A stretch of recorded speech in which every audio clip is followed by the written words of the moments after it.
இறால் மீனை வச்சு இது வரைக்கும் இப்படி நீங்கள் செஞ்சுருக்கவே மாட்டீங்க. ரொம்பவே புதுமையான முறையில் அருமையான ரெசிபிங்க. ரொம்ப சுலபமாக செஞ்சிடலாங்க. Hi friends, welcome to Chennai food. இந்த ரெசிபியை நான் எப்படி செய்கிறேன் நீங்களே பாருங்கள் வாங்க. இந்த ரெசிபி செய்கிறதுக்காக நான் 1/2 கிலோ இறால் மீன் வாங்கி அதை சுத்தப்படுத்தி உப்பு மஞ்சள் பொடி போட்டு சுத்தமாக வாஷ் பண்ணி தண்ணி இல்லாமல் எடுத்து வச்சுருக்கேங்க. தண்ணிலாம் இல்லாமல் பிழிஞ்சு எடுத்து வச்சுக்கோங்க. ஸ்டவ் ஆன் பண்ணிவிட்டு ஸ்டவ்வில் பேன் வச்சுருக்கோங்க. பேன் ஹீட் ஆகட்டும். பேன் இப்போ நல்லா சூடாயிடுச்சு. 1 டேபிள் ஸ்பூன் அளவுக்கு சமையல் எண்ணெய் சேர்த்துக்கோங்க.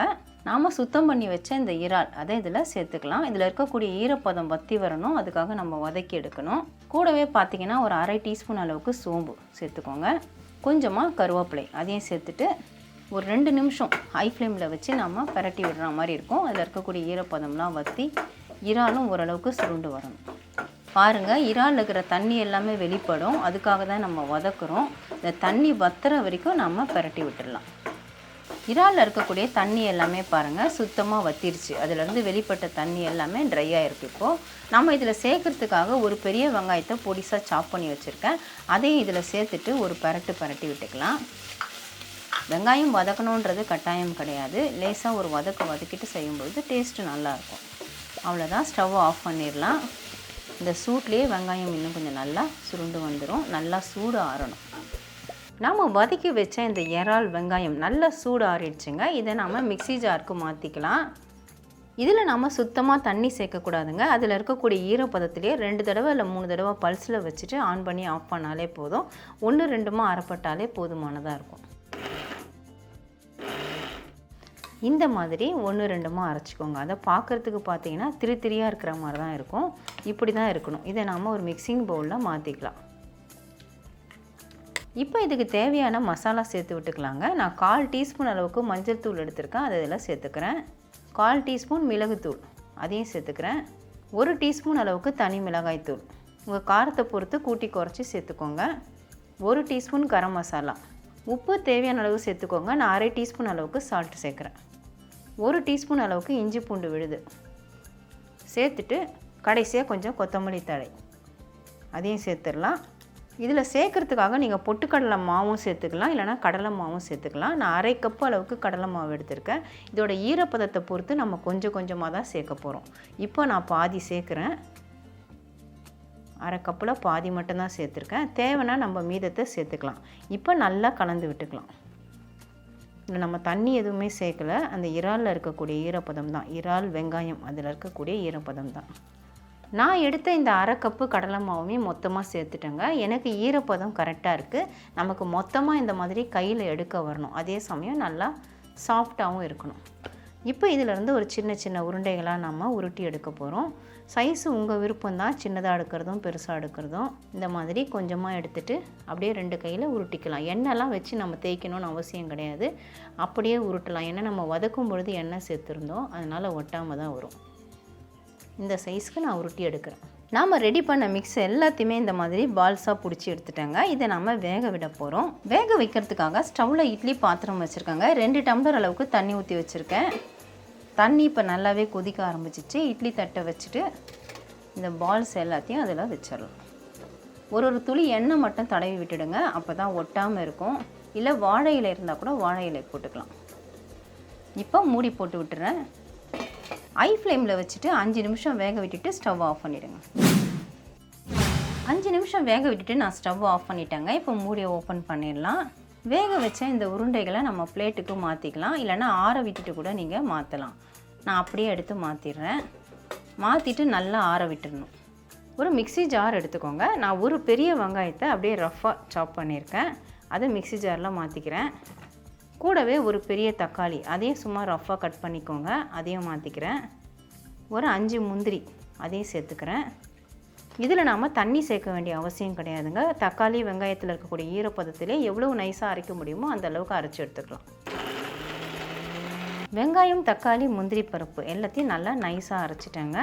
முடிஞ்ச வரைக்கும் நைஸாக அரைச்சிடுங்க. இந்த மாதிரி ஸ்டவ் ஆன் பண்ணிவிட்டு ஸ்டவ்வில் பேன் வச்சுருக்காங்க. பேன் சூடானதும் ஒரு 4 டேபிள் ஸ்பூன் அளவுக்கு சமையல் எண்ணெய் சேர்த்துக்கோங்க. எண்ணெய் சூடாகட்டும். எண்ணெய் சூடானதும் நம்ம வேக வச்ச பால்ஸை இதில் போட்டு ஷாலோ ஃப்ரை பண்ணி எடுக்க போகிறோம். இது ஆப்ஷனல் தாங்க. உங்களுக்கு எண்ணெயில் பொரிக்கிறது பிடிக்கலனா நீங்கள் வேக வச்சதை அப்படியே கூட கிரேவியில் சேர்த்துக்கலாம். நான் வந்து ஃப்ரை பண்ணி எடுத்துகிட்டு அதுக்கப்புறமா தான் கிரேவியில் சேர்க்க போகிறேன். இப்படி சேர்க்குறதுனால டேஸ்ட் ரொம்பவே நல்லாயிருக்கும். மிதமான தீயில் வச்சுட்டு அப்படியே பரட்டி விடலாம். மேலே நல்லா முறுமுறுப்பாக ஆகும். நல்லா பரட்டி விட்டு கோல்டன் கலர் வந்த உடனே நம்ம எடுத்துடலாங்க.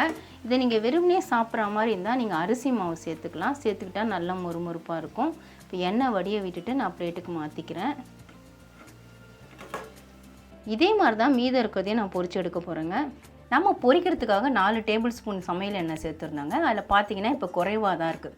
கிட்டத்தட்ட ஒரு 2 டேபிள் ஸ்பூன் இல்லைனா 3 டேபிள் ஸ்பூன் தான் இருக்கும். இது நமக்கு கிரேவிக்கு கரெக்டாக இருக்கும். அந்த எண்ணெயிலே 1/2 டீஸ்பூன் அளவுக்கு நான் சோம்பு சேர்த்துக்கிறேன். 1/2 டீஸ்பூனில் பாதி சீரகம். சோம்பு சீரகம் பொரியட்டும். சோம்பு சீரகம் பொரிஞ்சதும் ஒரு இனுக்கு கருவேப்பிலை,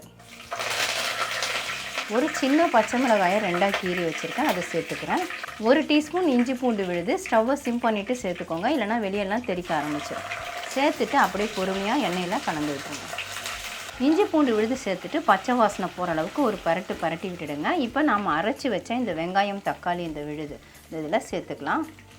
ஸ்டவ்வை சிம்மில் வச்சுட்டே சேர்த்துக்கோங்க, இல்லைனா வெளியெல்லாம் தெறிக்க ஆரம்பிச்சிடும். சேர்த்ததுக்கப்புறமா ஸ்டவ்வை மீடியம் ஃப்ளேமில் வச்சுட்டு ஒரு 2 நிமிஷம் நல்லா வதக்கிக்கணும். ஏன்னா நம்ம வந்து பச்சையாக தான் அரைச்சி சேர்த்துருக்குறோம். நீங்கள் வேக வச்சு சேர்க்கணும்னு நினச்சிங்கன்னா அந்த நம்ம உருண்டையை வந்து வேக வைக்கும் பொழுது ஒரு 5 நிமிஷம் நம்ம இட்லி பாத்திரத்தில் வேக வச்சோம். அப்பயே ஒரு கிணத்துல போட்டு கூட நீங்கள் கீழே வச்சுடலாம். அந்த இட்லி தட்டுக்கு அடியில் வச்சுட்டிங்கன்னா வெந்துடும். நான் அந்த மாதிரி வேக வைக்கல, பச்சையாக தான் அரைச்சி சேர்க்குறேன். அதனால் நல்லா வதக்கிக்கணும். கிட்டத்தட்ட ஒரு 2 நிமிஷமாக நான் அரைச்ச வெங்காயத்தை சேர்த்து வதக்கி விட்டுட்ருக்குறாங்க. பாருங்கள், இப்போ நல்லா கொதிச்சிட்ருக்கு. அதுலேருந்து எண்ணெய் நல்லா தெளிஞ்சு வரவும் ஆரம்பிச்சிடுச்சு. இப்போ நம்ம ஸ்டவ்வை சிம் பண்ணிக்கலாம். தேவையான மசாலா சேர்த்து விட்டுடலாம். 1 டீஸ்பூன் அளவுக்கு தனி மிளகாய் தூள் சேர்க்குறேன். உங்கள் காரத்தை பொறுத்து சேர்த்துக்கோங்க. 1 டீஸ்பூன் அளவுக்கு மல்லித்தூள், 1 டீஸ்பூன் கரம் மசாலா, 1/4 டீஸ்பூன் மஞ்சள் தூள், 1/4 டீஸ்பூன் மிளகுத்தூள், உப்பு தேவையான அளவு சேர்த்துக்கோங்க. நான் 1 டீஸ்பூன் அளவுக்கு தூள் உப்பு சேர்க்குறேன். இப்போ நல்லா கலந்து விட்டுடலாம். நல்லா கலந்ததுக்கப்புறமா ஸ்டவ்வை ஹை ஃப்ளேமில் வச்சுக்கோங்க. அரைச்ச மிக்ஸி ஜார்லேயே நான் 1/2 டம்ளர் அளவுக்கு தண்ணி சேர்த்து வச்சுருக்கேன். அதையும் இதில் சேர்த்துக்கிறேன். சேர்த்துட்டு நல்லா கலந்து விட்டுட்டு கொதிக்க ஆரம்பித்த உடனே உப்பு காரம்லாம் செக் பண்ணிக்கோங்க. இப்போ பாருங்கள், கிரேவி நல்லா கொதிக்க ஆரம்பிச்சிருச்சு. எனக்கு உப்பு மட்டும் கொஞ்சம் குறைவாக இருந்தது. 1/4 டீஸ்பூன் அளவுக்கு சால்ட்டு சேர்த்தேன். மற்றபடி காரம் எல்லாமே கரெக்டாக இருக்குதுங்க. இப்போ நம்ம ரெடி பண்ண இந்த பால்ஸ் அதை இதில் சேர்த்துடலாம். சேர்த்துட்டு நல்லா ஒரு பரட்டி விட்டுட்டு மிதமான தீயில் வச்சுட்டு ஒரு 5 நிமிஷம் நாம் மூடி போட்டு விட்டுடலாம். மூடி போட்டு விட்டு 5 நிமிஷம் ஆகிடுச்சுங்க. நான் மூடியை ஓப்பன் பண்ணிடுறேன். பாருங்கள், கிரேவி சூப்பராக தயாராகிருக்கு. சுற்றிலும் அப்படியே எண்ணெய் தெளிஞ்சு வந்திருக்கு. நாம் சேர்த்த அந்த பால்ஸ் எல்லாமே கிரேவியில் நல்லா ஊறியிருக்கும். ஏற்கனவே நம்ம அதுக்கும் உப்பு காரம் சேர்த்துருக்கோம். கிரேவியோட திக்னஸ் இந்த அளவுக்கு இருந்தால் கரெக்டாக இருக்கும். இல்லை உங்களுக்கு கொஞ்சம் தண்ணியாக வேணும்னா நீங்கள் தண்ணி சேர்த்து கொதிக்க விட்டுக்கலாம். இப்போ நான் கொஞ்சமாக கொத்தமல்லி தழையை சேர்த்துட்டு ஒரு கலந்துடலாம். அவ்வளவுதாங்க, அருமையான கிரேவி தயாராகிடுச்சு. அவ்வளவுதான் ஃப்ரெண்ட்ஸ், இறால் மீனை வச்சு அருமையான நம்ம கோலா உருண்டை கிரேவி தயார் பண்ணியிருக்கோம். இதை கோலா உருண்டை கிரேவினும் சொல்லலாம், கோஃப்தா கறினும் சொல்லலாங்க. டேஸ்ட் அந்தளவுக்கு அருமையாக அட்டகாசமாக இருக்கும்.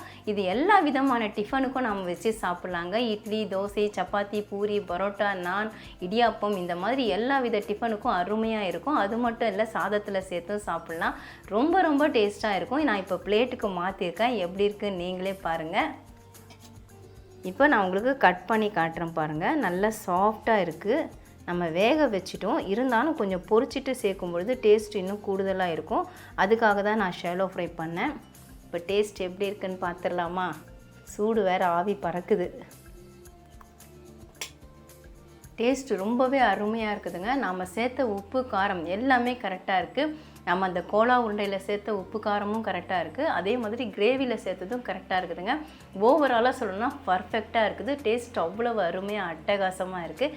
இது வரைக்கும் நீங்கள் ட்ரை பண்ணனா கண்டிப்பாக ட்ரை பண்ணி பாருங்கள் ஃப்ரெண்ட்ஸ். ட்ரை பண்ணி பார்த்துட்டு எப்படி இருந்து எனக்கு கமெண்ட் பண்ணுங்கள். மறக்காமல் நம்ம சேனலை சப்ஸ்கிரைப் பண்ணிக்கோங்க, லைக் அண்ட் ஷேர் பண்ணுங்கள். இதோட இந்த வீடியோவை நான் முடிச்சுக்கிறேன். மறுபடியும் இன்னொரு வீடியோவில் உங்களை சந்திக்கிறேன். By guys. Bye bye.